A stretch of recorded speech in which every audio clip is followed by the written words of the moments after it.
Today we are going to install a ride wrap on Emily's Evil Following. So we've got all the stuff ready to go, and I'm going to go and wash her bike up so that it's super sparkly clean before we get started.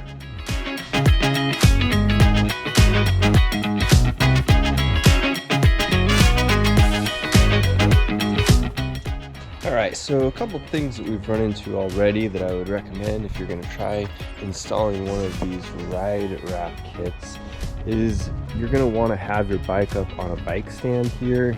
I initially didn't realize that. Fortunately, we have a bike stand, but doing this without tires and wheels off would be a pain in the butt. So make sure that you're ready to tackle that if you do not have a bike stand. The other thing is that the instructions are not incredibly clear, and watching a few videos would be a good thing before you get started.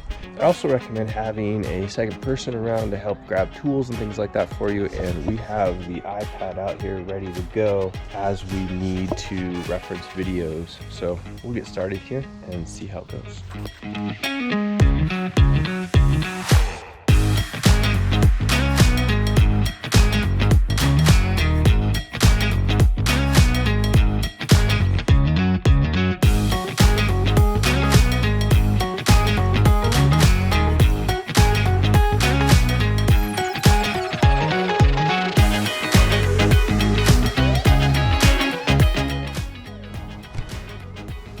Got the ride wrap almost entirely put on. We're still running into some issues with the edges, and they mentioned that you can heat those up if you need to. It almost seems like all of our edges are going to need to be heated up in order to get them to bind.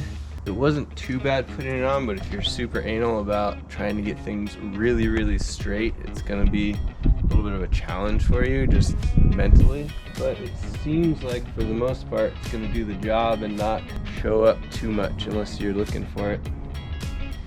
Alright, so the ride wrap turned out pretty darn good. You can see that there's still a little bit of lines there if you look close.